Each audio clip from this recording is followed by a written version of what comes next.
सबसे पहली बात, अजान बिल्कुल बंद है, अजान नहीं होगी बिल्कुल भी। एलजी साहब का ऑर्डर है। नहीं, अजान तो खैर मस्जिद में अगर हाफिज जी रहेंगे तो अजान तो होगी, लेकिन नमाज नहीं, कोई नहीं, पढ़ने नहीं, के लिए नहीं अजान जा के रहा है। लिए भी मना कर दिया है एलजी साहब ने। अगर अजान नहीं होगी तो पता कैसे चलेगा? ना बिल्कुल नहीं, रोजे रमजान आ रहे हैं, अच्छा अजान ना होगी तो हम रोजे कैसे खोलेंगे जी? एलजी से लड़ो। LG से क्यों? एलजी ने मना किया। नहीं, ये कौन सा LG समाचार हम देखते नहीं है क्या? रोज देखते हैं समाचार, अजान के लिए कोई मना नहीं है। और मस्जिद में ये ऐलान दे रखा है मोदी ने कि 5 आदमी सिर्फ मस्जिद के अंदर नमाज पढ़ सकते हैं, 5 से ज्यादा नहीं। बिल्कुल भी किसी भी कीमत पे अजान होगी उठा के ले जाऊंगा भाई, एसएसपी साहब के और एलजी साहब के। बिल्कुल। देश की राजधानी दिल्ली में इस तरह के मामले बढ़ते जा रहे हैं। पहले हमने देखा था कि एक मस्जिद को निशाना बनाया गया, उसको तोड़ दिया गया, और अब कल रात का ये मामला है रोहिणी के एक इलाके में, दिल्ली का ये इलाका है, उसमें 2 पुलिस वाले जाते हैं, बाकायदा वो वर्दी में होते हैं, और जाकर एक मस्जिद के इमाम को धमकाते हैं, उससे कहते हैं कि एलजी के ऑर्डर हैं, आप मस्जिद में अजान नहीं देंगे। इस पूरे मामले में भी दिल्ली अल्पसंख्यक आयोग के चेयरमैन जफरुल इस्लाम खान आगे आए हैं। मैं आज उन्हीं के पास पहुंचा हूं इस पूरे मामले पर बात करने के लिए। सर, क्या कुछ इस पूरे मामले में आपने किया है? किस किस को इसमें लेटर लिखा है आपने? देखिए, मुझे 2 जगह से इस तरह की शिकायत मिली है। एक रोहिणी इलाके से मिली है, एक साउथ यानी जो महिपालपुर का इलाका है वहाँ से मिली है। और दोनों में हमने डीसीपी के इलाके के डीसीपी को ये नोटिस भेजा है, ख़त नहीं भेजा है बल्कि नोटिस भेजा है कि आप ये किस बुनियाद पे कह रहे हैं। अगर आपके पास कोई लिखा हुआ कोई रिटन कोई ऑर्डर है तो आप हमको दिखाइए, और आप नहीं दिखा सकते हैं तो आप ये काम नहीं कर सकते हैं। ये हमने उनको लिखा हुआ है, कल ये भेजा गया है, कल शाम को भेजा गया है, दोनों को भेजा गया है। उसके अलावा जो कि ये इत्तला हमको पहले मिल चुकी थी, तो हमने परसों ही एलजी को और चीफ मिनिस्टर दोनों को ये ख़त लिखा था कि रमज़ान आ रहा है, 2 दिन, उस वक्त 2 दिन की बात थी, रमज़ान आ रहा है और रमज़ान के अंदर मुसलमान शाम के मगरिब की अज़ान सुन करके रोज़ा खोलते हैं, इसलिए उनको अगर आप अज़ान की पे कोई पाबंदी होगी तो बहुत परेशानी हो जाएगी, इसलिए ये पाबंदी न की जाए। लेकिन जो रिस्ट्रिक्शंस वो हैं, जो सोशल जो डिस्टेंसिंग वगैरह की, वो नॉर्मल रहेंगी, और सारे मसाजिद उसकी पाबंदी कर रहे हैं, कहीं भी जमात से नमाज नहीं हो रही है, और ये उस वक्त तक होता रहेगा जब तक कि ये रेस्ट्रिक्शन चल रही है, कोरोना वाली लॉकडाउन वाली चल रही है, वो से चलता रहेगा। लेकिन आप इसकी इजाज़त दीजिए। ये 2 दिन पहले था, और कल ये दोनों डीसीपी को हमने ख़त लिखा है। तो ये बात हमने अपनी तरफ से की है, और मैं आपके ज़रिए भी ये सारे मसाजिद से कहना चाहता हूँ कि अगर आपको कोई ऑर्डर नहीं दिखाए तो आप अजान देते रहिए, हमसे बताइए, हम जो है उस सिलसिले में कोई कार्रवाई करेंगे। लेकिन आप जो है सिर्फ ज़बानी जो ऑर्डर होते हैं उसको मत मानिए, ज़बानी ऑर्डर की कोई हैसियत नहीं होती है। सरकार के अंदर हर काम जो है एक बाकायदा लिखित रूप में लिखा हुआ एक ऑर्डर होता है, जो कि एलजी के नाम पर कोई सेक्रेटरी जारी करता है, कोई डिविजनल कमिश्नर जारी करता है, ऐसा नहीं हो सकता। तो अगर कोई एसएचओ या कोई इस तरह का मकामी कोई अफसर जो है कुछ कर रहा है तो वो गलत कर रहा है, उसको हक नहीं है, और अगर वो कागज़ नहीं दिखा सकता है तो वो गलत बोल रहा है, ये उसकी ज़ाती राय है उसकी। लेकिन जफरुल इस्लाम साहब, ये एक बहुत बड़ी बात इसलिए हो जाती है क्योंकि वर्दी में 2 पुलिस वाले पहुंचते हैं और वो बाकायदा लेफ्टिनेंट गवर्नर का नाम लेते हैं और उसके नाम से कहते हैं कि उन्होंने ये ऑर्डर दिए हैं कि आप मस्जिद में अजान नहीं देंगे। ऐसे में फिर बहुत सारे उनको जवाब भी मिलते हैं, जो वहाँ महिलाएं खड़ी होती हैं, हमने वीडियो में देखा है कि वो जवाब देती हैं कि आप हमें लिखित में दिखाइए।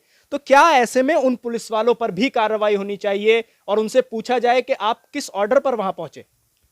नहीं, बिल्कुल होनी चाहिए। ये काम वहाँ के एसएचओ का, अगर वो भी उसमें शामिल है तो डीसीपी का, और डीसीपी शामिल है तो उसके अंदर जो कमिश्नर ऑफ पुलिस है उनको होना चाहिए। अभी हमने वहाँ तक हम नहीं गए हैं, अभी हमने फ़िलहाल बस इतना ही पूछा है कि ऑर्डर है तो हमको दिखाइए, और ये नहीं दिखा पाएंगे तो वो मैं आपके ज़रिए सारे मसाजिद से कहता हूँ कि आप अजान जारी रखिए।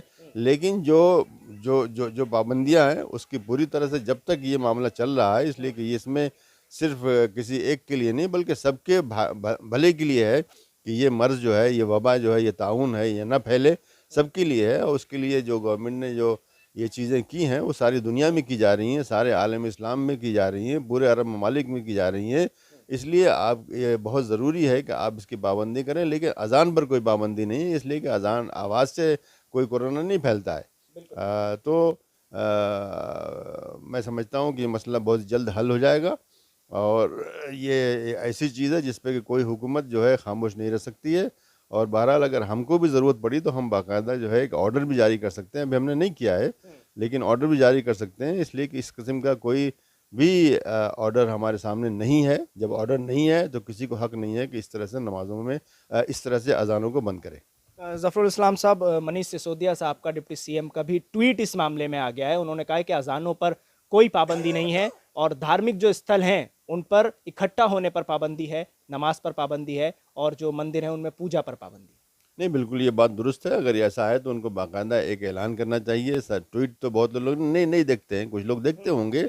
उनको बाकायदा एक सरकारी ऐलान करना चाहिए। उनके पास सारा निज़ाम मौजूद है, उनके पास जो है इतना बड़ा इंफॉर्मेशन डिपार्टमेंट मौजूद है। एक ऐलान जारी करें इस तरह का। खाली ट्वीट कर देना काफ़ी नहीं है, और ट्वीट कोई ऑर्डर नहीं होता है। ऑर्डर तो बाकायदा गवर्नमेंट से निकलता है और सेक्रेटरी है, डिप्टी सेक्रेटरी है, डिविजनल कमिश्नर है, ये उस पर साइन करते हैं, वो ऑर्डर माना जाता है। और वो कराने में उन्हें कुछ भी देर नहीं लगेगी, 2 मिनट का काम है। तो उनको चाहिए कि ये बाकायदा एक सरकारी ऑर्डर जैसे निकलता है वैसे जारी करें कि ऐसी कोई पाबंदी नहीं, या कम से कम एक ऐलान जारी करें गवर्नमेंट की तरफ से, अपनी तरफ से या चीफ मिनिस्टर की तरफ से कि ऐसी कोई पाबंदी नहीं है, वो काफ़ी हो जाएगा। लेकिन सिर्फ ट्वीट जो है उसकी कोई कानूनी हैसियत नहीं है। सवाल एक आखिरी आपसे ये रहेगा, क्योंकि रमज़ान का पवित्र महीना बिल्कुल शुरू होने जा रहा है अब, तो ऐसे में मुसलमान जो रोज़ा खोलेगा वो अजान की आवाज़ से ही रोज़ा खोलेगा। तो क्या आपको लग रहा है इसमें कुछ एक कम्युनल रंग इस पूरे मामले को देने की ये कोशिश हो सकती है, और उसमें ये जो 2 पुलिस वाले वहाँ पहुंचे थे वो भी उसमें शामिल हैं और उसका जरिया बन रहे हैं? नहीं, देखिए वो पुलिस वाले तो बहुत ही मामूली वो सिपाही हैं। ये काम ज़रूर ऊपर से किसी ने किया है, चाहे वो SHO, चाहे वो DCP, मैं नहीं कह सकता कौन है। तो जिसकी बासपुरस होनी चाहिए वो लोग बड़े अफसर हैं जिन्होंने इस तरह की बात कही है, और उनकी होनी चाहिए। लेकिन अगर ये मामला अभी ख़त्म हो जाता है और अभी इस तरह का सरकारी ऐलान हो जाता है कि ऐसी कोई पाबंदी नहीं है, तो ये मसला अपने आप ही मर जाएगा, ख़त्म हो जाएगा। लेकिन अगर इस पर वो अड़े रहते हैं और फिर मस्जिदों को मना करते हैं कि आप नहीं कर सकते हैं, फिर यकीनन जो है इस पर मज़ीद कार्रवाई की गुंजाइश है, और हम लोग इस पर बाकायदा ऑर्डर भी जारी कर सकते हैं। मुसलमानों से क्या अपील करना चाहेंगे इस पूरे मामले को देखते हुए, क्योंकि इस तरह की चीज़ें जज्बात को मजरू करती हैं और जज्बात को भड़काने की भी कोशिश करती हैं? नहीं, देखिए जज्बाती नहीं होना चाहिए, आम हालात में भी नहीं होना चाहिए। आज जबकि हम बहुत ही ख़ास हालात में गुजर रहे हैं, पूरा मुल्क जूझ रहा है, बल्कि पूरी दुनिया जूझ रही है एक मसले से, इसलिए जज्बात में ना आएँ। जो चीज़ भी है उसे कानूनी तौर से हल करें।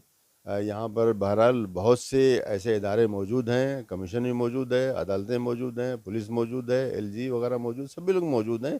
तो अपनी बात को उठाइए। जैसे ही हमको ये बात मालूम हुई, हमको देर नहीं लगी, हमको 1-2 घंटे के अंदर हमने DCP को दोनों को भेज दिया। तो आप हमको बताइए, जज्बात से कोई फ़र्क कोई नहीं पड़ता, बल्कि कुछ गलत लोग हैं उन्हें मौका मिल जाएगा आपके ऊपर कोई इल्ज़ाम तराशी करने का। और इस वक्त बहुत से ऐसे लोग बैठे हुए हैं, सरकार में भी बैठे हुए हैं और बाहर भी बैठे हुए हैं, बाहर बहुत ज़्यादा बैठे हुए हैं, जो TV चैनल में बैठे हुए हैं, वो भी दिखाएंगे देखो मुसलमान कितने बेवकूफ़ हैं और इस तरह का काम करते हैं, जबकि पूरा मुल्क एक बहुत बड़े मसले से जूझ रहा है। तो आप ऐसा ना करें।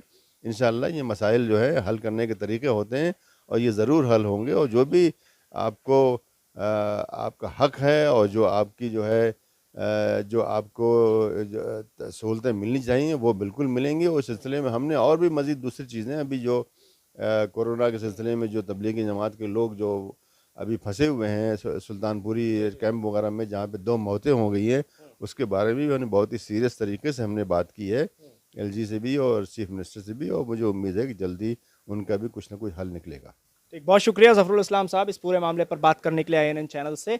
दिल्ली अल्पसंख्यक आयोग के चेयरमैन ज़फ़रुल इस्लाम खान ने साफ तौर पर कह दिया है कि इन तमाम हालात को बहुत जल्दी हल किया जाएगा और कमीशन इन पूरे मामलात में स्ट्रिक्ट कदम उठा रही है, बाकायदा नोटिस भेज दिया गया है और इस पूरे मामले में अब डिप्टी CM का ट्वीट भी आ गया है। हालांकि ज़फ़रुल इस्लाम साहब कह रहे हैं कि ट्वीट से कोई ख़ास बात बनने वाली नहीं है, उन्होंने ट्वीट कर दिया, बहुत अच्छी बात है, लेकिन एक सरकारी तौर पर बयान जारी उनको करना चाहिए ताकि ये तमाम हालात रुक सकें।